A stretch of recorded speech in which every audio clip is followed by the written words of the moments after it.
Ultimately, despite the worst job market in years, 96% of the Woodrow Wilson Fellows are hired as teachers. A new generation of teachers launched. You'd start with Squirrel Monkey and do all of those if you wanted to. Keith Manring, a former newspaper editor, now teaches science at an urban high school. I'm juggling a lot of different subjects. So biology is one subject I teach, but I'm also teaching environmental science, life science, earth-space science. So I have lots of different things to prepare for every day. You know, you guys were looking at this hedgehog, and I have to say, so your question is what?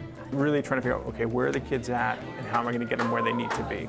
Instead of doing that on the board, you'll be doing your test. And what you can do is borrow a book, and then tonight you'll make the worksheet that we do today in class your homework. It makes me feel fantastic. It also is very scary. Georgia Watson is teaching high school biology, introductory chemistry, and physics.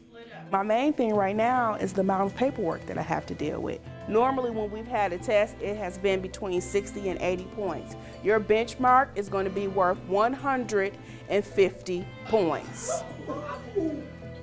Being a full capacity teacher now, you really get the gist of how difficult it is. From second guessing yourself to being confident enough to get up here in front of 30 kids every class period and appear as if you are a professional in this field and that you know this information enough to teach it to them.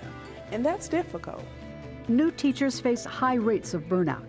Retention is a huge issue, particularly in our urban schools where half of the teachers that enter leave within the first 3 years. And unfortunately, research shows that those tend to be our better teachers. Everybody you ask about first-year teaching, they use words like miserable, exhausting, terrible to describe it.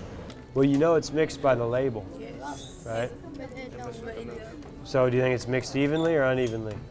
It's not uncommon for me to spend 16 hours here in a day, exhausting, very tiring, and it's tough because the kids, a lot of them don't want to learn. So there's just a ton to do and a lot, but I'm hoping good things are coming from it, Time will tell. Katie Hughes landed a teaching job at rural Frankfort High School. If I'm asking them questions and keeping them engaged in the class, they get more out of it. Mentoring helps support and retain good teachers. Woodrow Wilson Fellows get 3 years of on-the-job mentoring. My mentor is wonderful. She is so helpful.